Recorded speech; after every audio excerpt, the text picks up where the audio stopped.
V9 live TV news కి స్వాగతం. ముందుగా ముఖ్యాంశాలు.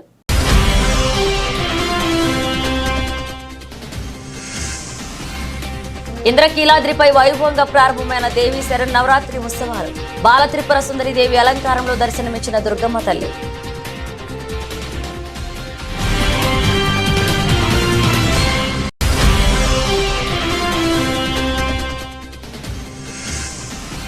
బందర పోర్టును పరిశీలించిన సీఎం చంద్రబాబు నాయుడు. 2025 నాటికి బందర పోర్టును పూర్తి చేస్తామన్న సీఎం.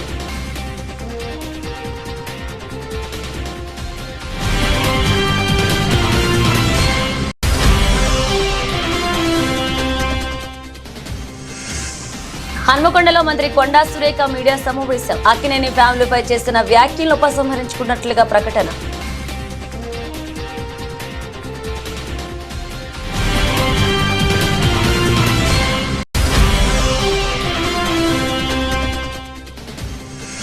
దేశంలోనే అత్యంత బలమైన పార్టీగా వైఎస్ఆర్సీపీని నిలబడే దృఢ సంకల్పంతో అడుగులు వేస్తున్నారు. పార్టీ అనుబంధ విభాగాల అధ్యక్షులకి వైఎస్ జగన్ దిశానిర్దేశం.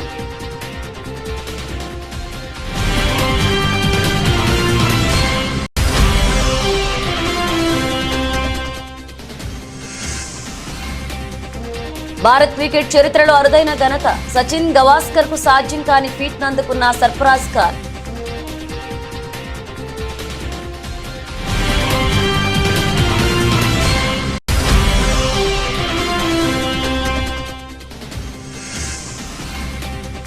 భారీ నష్టాలు స్టాక్ మార్కెట్లు. 1% పైగా నష్టాలతో ప్రారంభమై సెన్సెక్స్ నిఫ్టీ సూచీలు.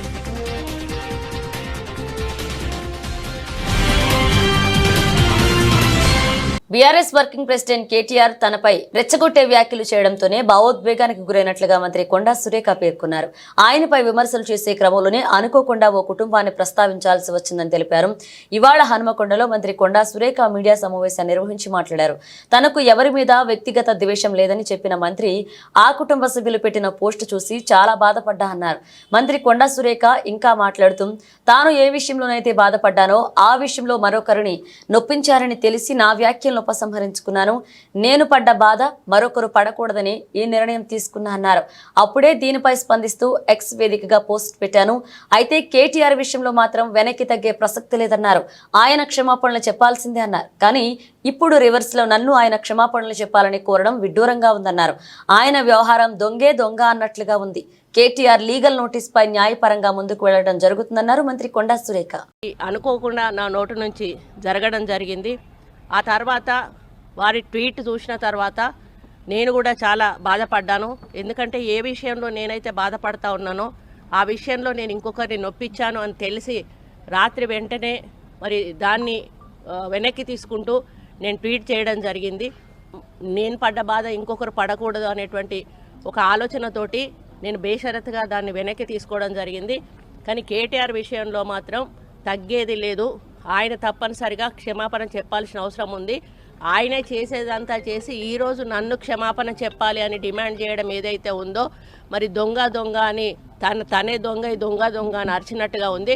ఆ విషయంలో మాత్రం ఎట్టి పరిస్థితుల్లో కూడా family digital card pilot project లో భాగంగా కరీంనగర్ నియోజకవర్గంలో తాహేర్ కొండాపూర్ లో జరిగిన ఫ్యామిలీ డిజిటల్ కార్డు నమోదు కార్యక్రమాన్ని రవాణా బీసీ సంక్షేమ మంత్రి పొన్నం ప్రభాకర్ ప్రారంభించారు. మంత్రి స్వయంగా గ్రామంలో పలు నివాసాలకు వెళ్లి సభ్యుల వివరాలు నమోదు చేయించారు. ఫ్యామిలీ డిజిటల్ కార్డులో కుటుంబ సభ్యుల సంఖ్య, గుర్తింపు, ఫోటో తదితర వాటి వివరాల సేకరణను పరిశీలించారు.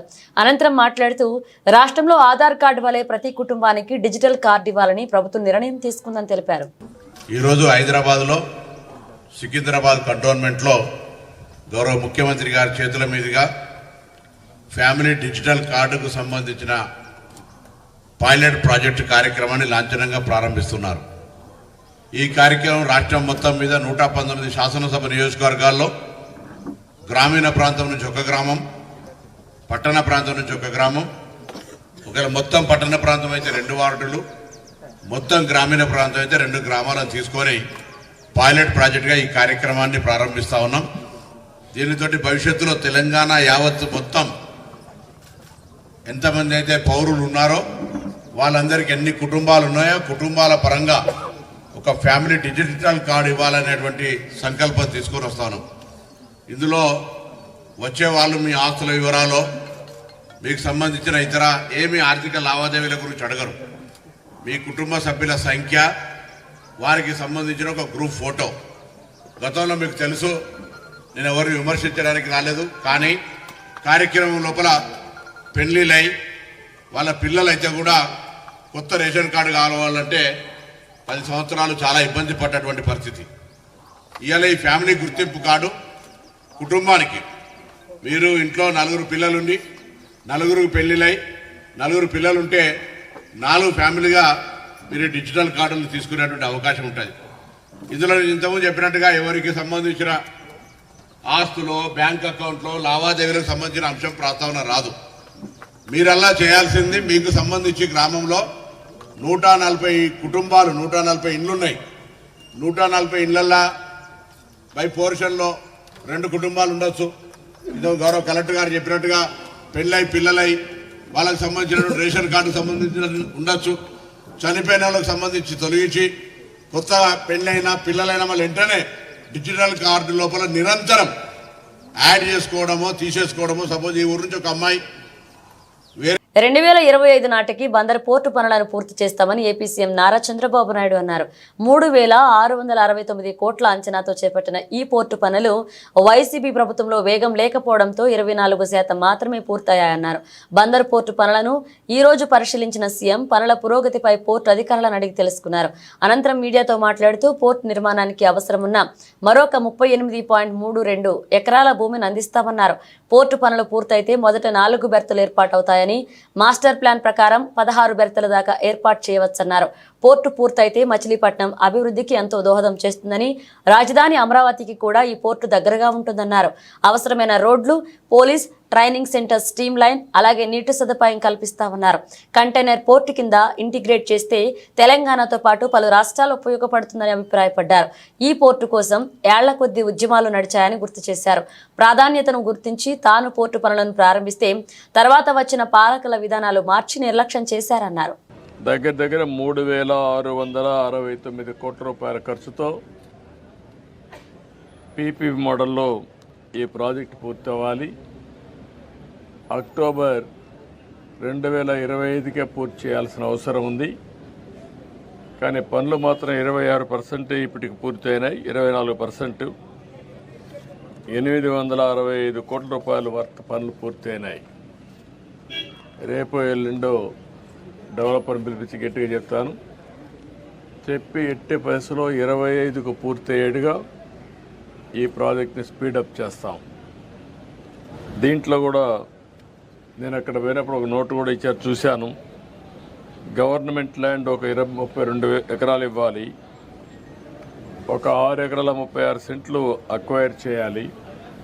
మొత్తం కలిసి ఈ ప్రాజెక్టుకి 38 ఎకరాల 36 సెంట్లు ఇవ్వాలి. అది కూడా కలెక్టర్ చెప్పాను. ఆ వర్క్ కూడా ఇమ్మీడియట్ కంప్లీట్ చేస్తారు. ఇది అయిన తర్వాత ఇక్కడ మొత్తం స్టార్టింగ్ 4 బర్తలు వస్తాయి. అల్టిమేట్గా మాస్టర్ ప్లాన్లో 16 వరకు వెళ్ళే అవకాశం ఉంటుంది. ఫైనల్ ప్రాజెక్టులో 3,696 ఎకరాలు ల్యాండ్ కూడా కావాలి. ఇప్పుడిప్పుడే స్పీడప్ అవుతుంది. దీన్ని పూర్తిగా ఇంకా స్పీడప్ చేసి మళ్ళీ ఈ ప్రాజెక్టు పూర్తయితే మచిలీపట్నానికి ఒక అభివృద్ధికి దోహదం చేసే అవకాశం వస్తుంది. రెండోది కూడా ఇది పెద్దపల్లి జిల్లా రామగుండం పోలీస్ కమిషనరేట్ ఆవరణంలో Kaleshwaram zonal level police duty meet నిర్వహించారు. తెలంగాణ రాష్ట్ర వ్యాప్తంగా మొదటిసారిగా రామగుండం, ములుగు, ఆసిఫాబాద్, భూపాలపల్లి ఏరియాలకు సంబంధించిన పోలీస్ డ్యూటీ మీట్ ఏర్పాటు చేశారు. ఈ సందర్భంగా రామగుండం పోలీస్ కమిషనర్ శ్రీనివాస్ పాల్గొని వివిధ పోలీస్ బలగాలతో గౌరవ వందనం స్వీకరించారు. అనంతరం పోలీస్ పని విధానం, నేర పరిశోధన, dog squad, bomb squad, medical, scientific, computer తదితర విభాగాలతో పోలీస్ సిబ్బందికి పోటీలు నిర్వహించారు. 2 రోజుల పోటీలు నిర్వహణ అనంతరం తిరిగి రాష్ట్ర స్థాయి పోటీలకు పంపించేందుకు సన్నాహకాలు చేస్తామని సిపి శ్రీనివాసులు తెలిపారు. తెలంగాణ ఫార్మేషన్ అయిన తర్వాత first time police duty meet జరుగుతుంది 10 ఏళ్ల తర్వాత. దీంట్లో మీకు అందరికి తెలుసు పోలీస్ యొక్క స్కిల్స్ ఏవేవి ఉన్నాయో దాంట్లో అన్నింటిలోనూ మా పోలీస్ ఆఫీసర్స్ అందరూ పార్టిసిపేట్ చేసి ఎవరికి ఎలా స్కిల్స్ ఉన్నాయి దానిలో ప్రైజెస్ ఉంటాయి. ఫస్ట్ కమిషనరేట్ లెవెల్లో 25th రోజు జరిగింది. దాంట్లో సెలెక్ట్ అయిన వాళ్ళు పక్కగా ఒక లిస్టు తయారు చేయబడింది. మళ్ళీ ఈ యొక్క జోన్ కాళేశ్వరం జోన్లో ఉన్న అందరు ఆఫీసర్స్ అందరూ ఎవరైతే దాంట్లో ఇంట్రెస్ట్ ఉన్న వాళ్ళందరూ పేర్లు ఇవ్వడం జరిగింది. వాళ్ళందరూ ఇక్కడ రావడం జరిగింది. వాళ్ళందరూ ఇప్పుడు తమ యొక్క ఆస్పెక్ట్స్లో వాళ్ళ యొక్క ఈవెంట్స్లో వాళ్ళు ఎంత ప్రావీణ్యత సంపాదించారు, ఎలా చేశారనేది చూపిస్తారు. ఇప్పుడు వాళ్ళు దాంట్లో ఉన్న సెలక్షన్ లిస్ట్ని చేసి ఈరోజు రేపు ఆ ఈవెంట్స్ అన్ని సెలక్షన్స్ జరుగుతాయి. ఇవి అన్నీ కలిపి మళ్ళీ స్టేట్ లెవెల్లో పార్టిసిపేట్ చేయడానికి వెళ్తారు. సో నేను అందరికీ ఈరోజు వెల్కమ్ చెప్తూ రామగుండం కమిషనరేట్ అండ్ కాళేశ్వరం జోన్లో ఉన్న ఆఫీసర్స్ అందరూ చాలా ఖచ్చితత్వాన్ని పాటించి చాలా అక్యురేట్గా మీరు స్టేట్ లెవెల్ మీట్లో పార్టిసిపేట్ చేసి మన కాళేశ్వరం జోను ముఖ్యంగా మన కమిషనరేట్లో చాలా మట్టుకు చాలా మ్యాక్సిమం ప్రైజెస్ తీసుకురావాలని నేను ఆశిస్తున్నాను. I hope my officers will definitely get the prices.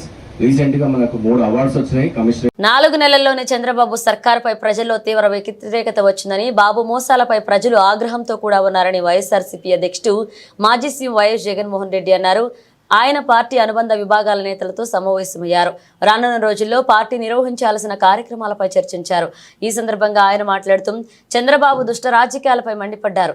Super 6 లేదు, సూపర్ 7 లేదు, స్కూళ్లు, చదువులు, విద్యా దీవెన, వసతి దీవెన పోయాయి, అమ్మఒడి, ఆసుపత్రులు, ఆరోగ్యశ్రీ పోయాయి, డోర్ డెలివరీ, వాలంటీర్ల వ్యవస్థ పోయింది, రైతు భరోసా, వ్యవసాయం కూడా పోయింది. ఇలా అన్ని అంశాల్లో పరిపాలన కుప్పకూలిందన్నారు జగన్.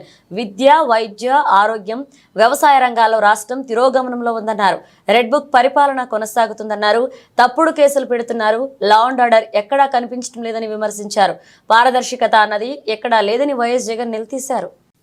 సో ఒక స్ట్రక్చర్డ్ పద్ధతిలో పార్టీ బలోపేతానికి గ్రామ స్థాయి నుంచి పార్టీ ఆర్గనైజ్డ్ స్ట్రక్చర్గా తయారు చేయడం కోసం, ఆర్గనైజ్డ్గా ఉండేదానికోసం బిల్డింగ్ స్ట్రక్చర్ తీసుకొచ్చే కార్యక్రమం చేస్తూ ఉన్నాం. ఆ దిశగా అడుగులు సీరియస్గా వేస్తూ ఉన్నాం. ఇప్పటికీ 4 నెలలు అయిపోయింది. ఇప్పటికే ప్రభుత్వం మీద వ్యతిరేకత గమనిస్తూనే ఉన్నాం. ఒక పక్క సూపర్ 6లు లేవు, ఒక పక్క సూపర్ 7లు లేవు, ఒక పక్క అబద్ధాలు అన్నది మోసం కింద కన్వర్ట్ అయిపోయింది, మోసం కింద కన్వర్ట్ అయింది, కోపం కింద కన్వర్ట్ అవుతుంది ప్రజల్లో. అన్ని విషయాలలోనూ ఈ ప్రభుత్వం పూర్తిగా అన్ని రకాలుగాను ఇదే రకమైన కొలాప్స్ అయ్యే పరిస్థితులకే పాలన ఉంది. స్కూళ్ళు పోయినాయి, ఫీజు రీయింబర్స్మెంట్లు పోయినాయి, హాస్పిటళ్ళు పోయినాయి, ఆరోగ్యశ్రీలు పోయినాయి, ఆరోగ్య ఆశ్రయాలు పోయినాయి, డోర్ డెలివరీ పోయింది, జన్మభూమి కమిటీలు వచ్చినాయి. సో ఎన్ని కనిపిస్తూ ఉన్నాయండి. చదువులు లేవు, చదువులు పోయినాయి, వ్యవసాయం పోయింది, పెట్టుబడి సాయం పోయింది, ఫ్రీ ఇన్సూరెన్స్ పోయింది, ఆర్బీకేలు పోయినాయి, అన్నీ పోయినాయి. పూర్తిగా గవర్నెన్స్ అంటే ఏదైతే మార్గదర్శకంగా రోల్ మోడల్గా నిలబడాల్సిన రంగాలు వ్యవసాయము, చదువులు, వైద్యము, 3 రంగాలు తిరోగమనమే. గవర్నెన్స్ అనేది లేదు. ఇష్టం వచ్చినట్టుగా దొంగ కేసులు పెట్టి రెడ్ బుక్ పరిపాలనతో దొంగ కేసులను ప్రోత్సహిస్తూ ఉన్నారు. గవర్నెన్స్ అనేది పూర్తిగా పోయింది. లా అండ్ ఆర్డర్ ఎక్కడా లేదు. డోర్ డెలివరీ అనేది గాలికి ఎగిరిపోయింది. ఇంతకుముందు పారదర్శకతంగా ఇచ్చే పరిస్థితి ఈరోజు పారదర్శకత అనే పదం లేక ఈరోజు విజయవాడలో కనీసం ఫ్లడ్ ఎన్యూమరేషన్ చేయలేని పరిస్థితి. ఇన్ని ఇళ్ళు మునిగినాయి, ఈ మునిగిపోయిన ప్రతి ఇంటికి సహాయం చేయాలనుకుంటే కనీసం ఆ ఇళ్ళకు కూడా సహాయం చేయలేని పరిస్థితి. ఇప్పుడు కలెక్టర్ల దగ్గర చుట్టుముడుతున్నారు ప్రజలు. అంటే ఒక ట్రాన్స్పరెన్సీ లేదు, ఒక పారదర్శకత లేదు. కొందరికే నచ్చినోనికే ఇవ్వాలనుకుంటే ఇస్తారు. ఇవన్నీ స్టార్ట్ అయిపోయినాయి. 4 నెలలకే ప్రభుత్వం మీద వ్యతిరేకత అన్నది తారాస్థాయికి వెళ్ళిపోయి, ఏ తారాస్థాయికి వెళ్ళిపోయిందనంటే ఫార్మాసిటీకి వ్యతిరేకంగా పోరాటం చేస్తున్న రైతులకు మద్దతు తెలిపేందుకు గురువారం మాజీ మంత్రి హరీష్ రావు సంగారెడ్డి జిల్లాలోని న్యాల్కల్ మండలం డప్పూరు గ్రామానికి చేరుకున్నారు. ఈ సందర్భంగా ఆయన మాట్లాడుతూ రేవంత్ రెడ్డి నువ్వు సీఎం వాలేక రియల్ ఎస్టేట్ బ్రోకర్వా అంటూ విమర్శించారు. ఫార్మాసిటీ పెట్టడానికి 15,000 ఎకరాలు జాగా తయారు చేసి పెట్టి ఉంది. అక్కడే ఫార్మాసిటీ పెట్టవయా అంటే రేవంత్ రెడ్డి అక్కడ రియల్ ఎస్టేట్ ప్రారంభించి బ్రోకర్ అవుతాను అంటా అని హరీష్ రావు ధ్వజమెత్తారు. ఈ కార్యక్రమంలో హరీష్ రావు వెంట ఎమ్మెల్యేలు మాణికరావు, చింతా ప్రభాకర్, బీఆర్ఎస్ నాయకులు పాల్గొన్నారు. అక్కడ ఫార్మాసిటీ పెట్టడానికి 15,000 ఎకరాల జాగా తయారు చేసి పెట్టిండు. ఆడ పెట్టవయా ఫార్మాసిటీ, దానికి అన్ని అనుమతులు వచ్చినాయి. ఎన్విరాన్మెంట్ క్లియరెన్స్ ఢిల్లీకేలు వచ్చింది, అటవీ అనుమతులు వచ్చినాయి, దానికి భూసేకరణ అయిపోయింది, రోడ్లు వేసిండ్రు, మొత్తం తయారున్నది, వంట వండి పెట్టిండ్రు, వడ్డిచ్చుడే ఉన్నదాడ. కానీ రేవంత్ రెడ్డి గారు ఏం చేస్తుండంటే ఇప్పుడు అక్కడ రియల్ ఎస్టేట్ బేరం చేస్తాడట, బ్రోకర్ అవుతాడట, రియల్ ఎస్టేట్ బ్రోకర్ అవుతాడట రేవంత్ రెడ్డి. ఈయన రియల్ ఎస్టేట్ బేరం చేస్తాడట, ప్లాట్లు అమ్ముతాడట. ముఖ్యమంత్రి బేరం చేస్తాడా, ప్రజల్ని చూసుకుంటాడా? నువ్వేమైనా రియల్ ఎస్టేట్ బ్రోకర్వా, ఈ రాష్ట్రానికి ముఖ్యమంత్రివా నువ్వు? అక్కడ నాగ చైతన్య సమంత విడాకుల విషయమై మాజీ మంత్రి బీఆర్ఎస్ వర్కింగ్ ప్రెసిడెంట్ కేటీఆర్ పై మంత్రి కొండా సురేఖ చేసిన వ్యాఖ్యలు ఇటు రాజకీయ వర్గాలతో పాటు అటు సినీ పరిశ్రమలను దుమారం రేపిన విషయం తెలిసిందే. ఈ విషయంపై పీసీసీ చీఫ్ మహేష్ కుమార్ గౌడ్ స్పందించారు. ఈ సందర్భంగా ఆయన మాట్లాడుతూ సినీ పెద్దల అంశాన్ని ఇక వదిలేయాలని విజ్ఞప్తి చేశారు. మంత్రి కొండా సురేఖ క్షమాపణ చెప్పారని, దీంతో ఈ అంశాన్ని ఇక ముగింపు పలకాలన్నారు. పీసీసీ అధ్యక్షుడిగా నేను విజ్ఞప్తి చేస్తా ఉన్నాను. నిన్న మంత్రి గారు మాట్లాడిన విషయంలో, ఒక సినీ ప్రముఖుల విషయంలో ప్రస్తావించడం, వారి మనసు గాయపడడం, ఇదంతా జరిగిన పినమట పార్టీ ఆదేశాల మేరకు మంత్రి గారు బేషరతుగా వారు వాడిన మాటల్ని వెనక్కి తీసుకోవడం జరిగిపోయింది. నేను కేటీఆర్ గారు ఒక మహిళ అని చూడకుండా ఒక మహిళా మంత్రి మీద ఒక సోదరుడు సోదరిమణికి వేసే విధంగా పూలారం నూలుకోవు దండ వేస్తే విపరీతంగా చెడు మార్గంలో ట్రోల్ చేయడం, ఎప్పుడో మాటని ఆడియో రిలీజ్ చేయడం, ఆ సందర్భంలో క్రోధోక్తులైనటువంటి మంత్రి గారు కొన్ని కామెంట్స్ చేయడం, అంతకుముందు మంత్రి గారి మీద కేటీఆర్ చేసినటువంటి వ్యాఖ్యలు కూడా మీరందరూ గమనించి ఉంటారు. ఏది ఏమైనప్పటికీ ఎవరి మీద ఎవరు వ్యాఖ్యలు చేసినా, ఎవరు నొచ్చుకున్నా ఇది తెలంగాణ సమాజానికి మంచిది కాదనే ఉద్దేశంతో మంత్రి గారు బేషరతుగా ఆ వ్యాఖ్యల్ని ఉపసంహరించుకున్నటువంటి సందర్భం. ఆవిడ ట్వీట్లో పెట్టినారు,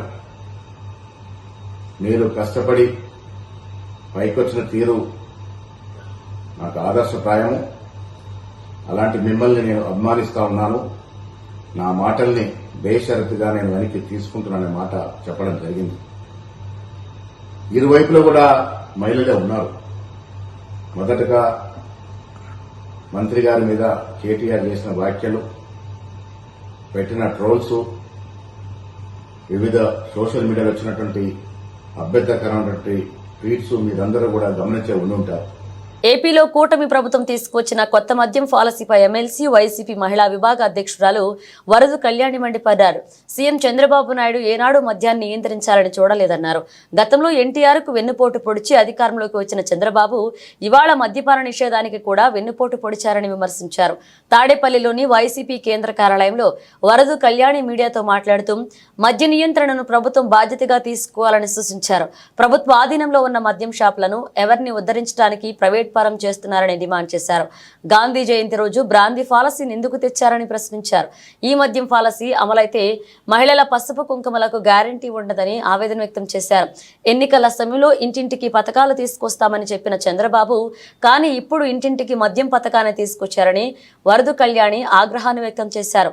నిత్యావసర వస్తువుల ధరలను విపరీతంగా పెంచేసి మద్యం మాత్రం 99కే ఇస్తామని అంటున్నారని, ఇష్టం వచ్చినట్లుగా తాగి తందనాలు ఆడుకోకండని చంద్రబాబు చెప్తున్నారని మండిపడ్డారు. ఆ ఎన్టీ రామారావు గారికి వెన్నుపోటు పొడిచి అధికారం తీసుకున్నారు చంద్రబాబు నాయుడు గారు.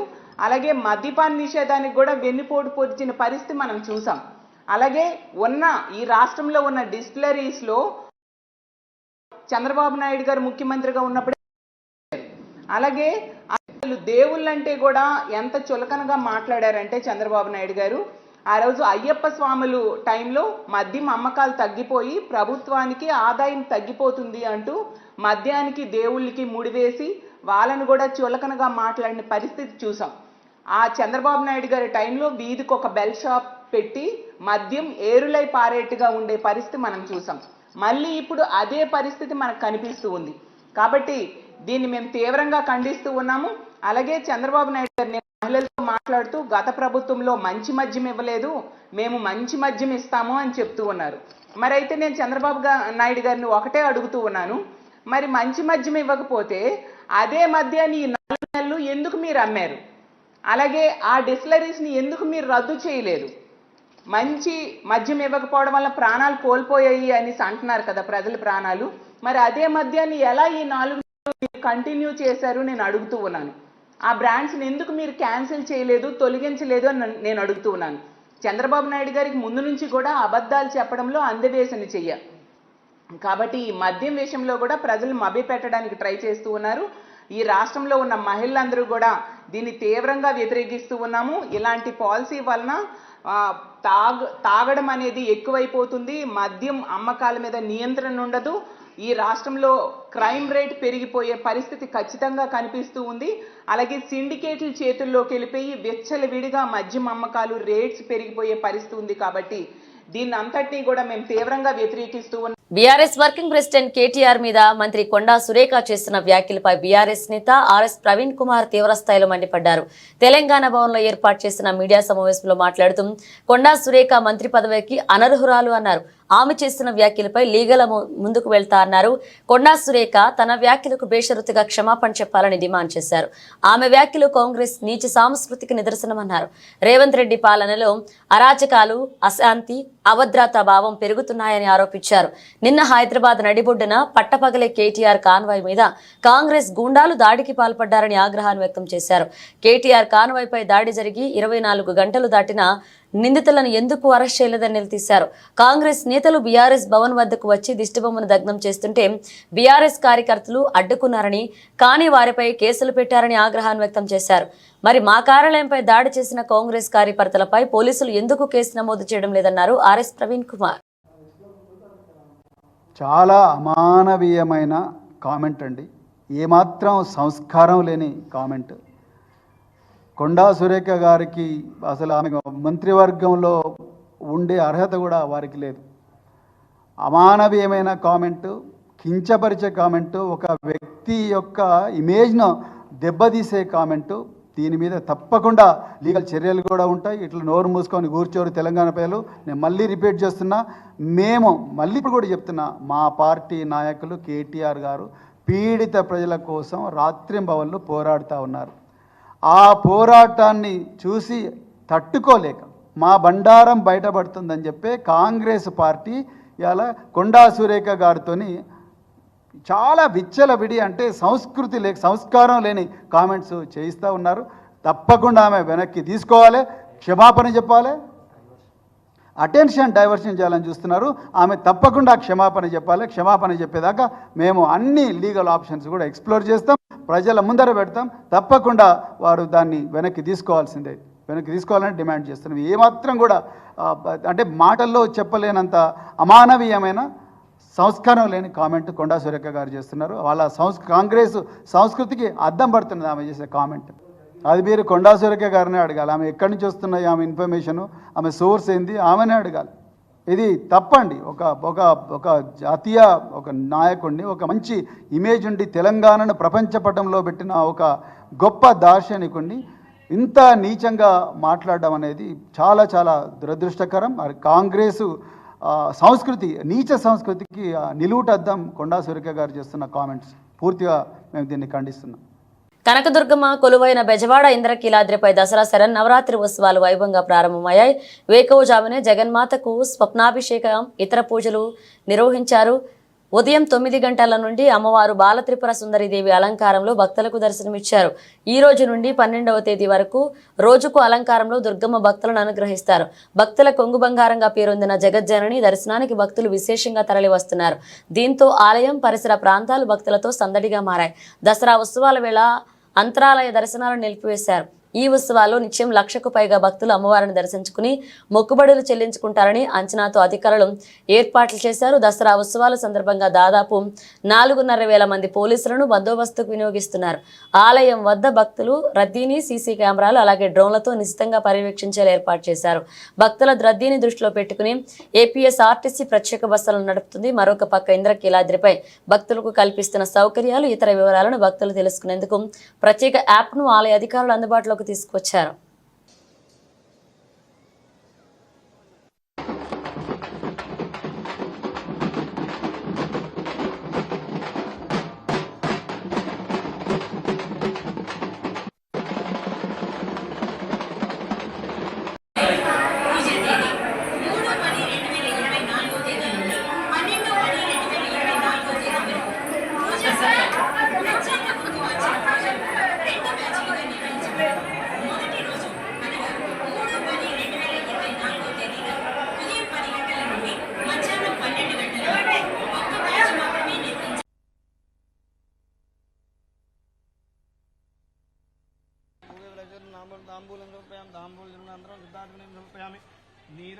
టీమిండియా యువ ఆటగాడు సర్ఫరాజ్ ఖాన్ అరుదైన ఫీట్ను నమోదు చేశాడు.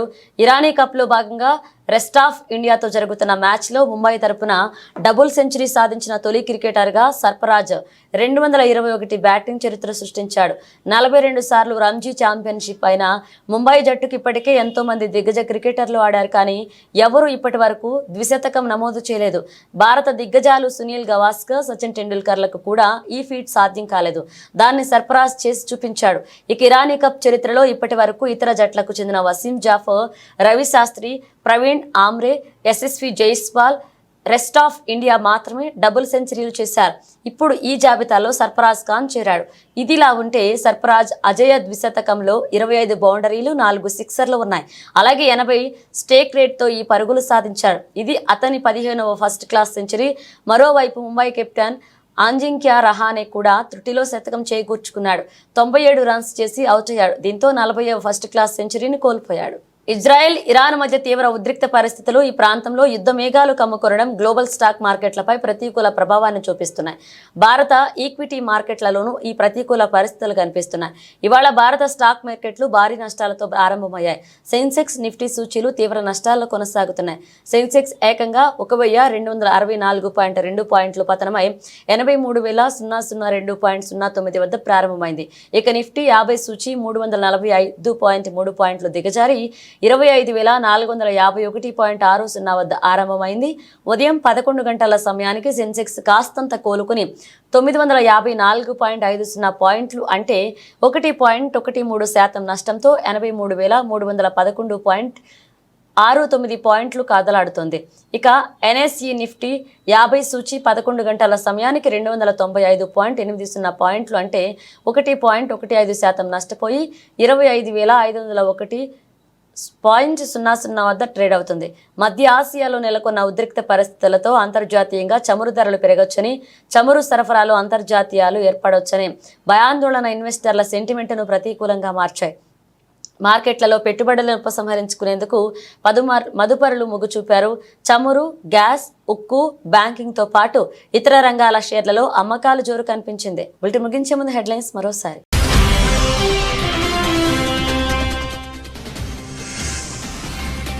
ఇంద్రకీలాద్రిపై వైభవంగా ప్రారంభమైన దేవి శరన్నవరాత్రి ఉత్సవాలు. బాల త్రిపుర సుందరి దేవి అలంకారంలో దర్శనమిచ్చిన దుర్గమ్మ తల్లి.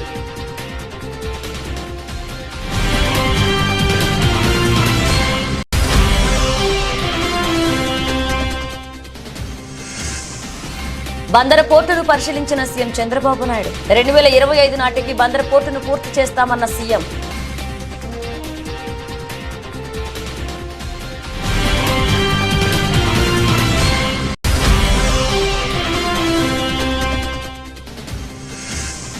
హన్మకొండలో మంత్రి కొండా సురేఖ మీడియా సమావేశం. అక్కినేని ఫ్యామిలీపై చేసిన వ్యాఖ్యలను ఉపసంహరించుకున్నట్లుగా ప్రకటన.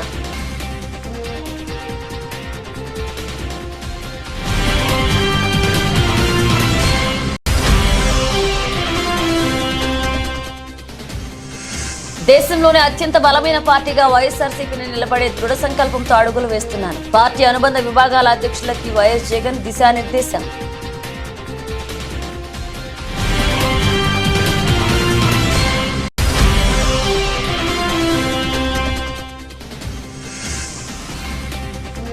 భారత్ క్రికెట్ చరిత్రలో అరుదైన ఘనత. సచిన్ గవాస్కర్ కు సాధ్యం కాని ఫీట్ నందుకున్న సర్ఫరాజ్ ఖాన్.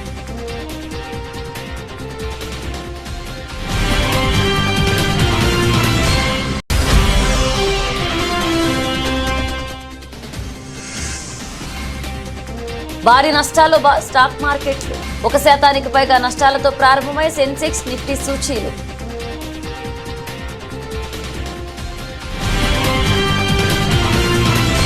ఇవి బులెటిన్ అప్డేట్స్. మరిన్ని అప్డేట్స్ మళ్ళీ కలుద్దాం.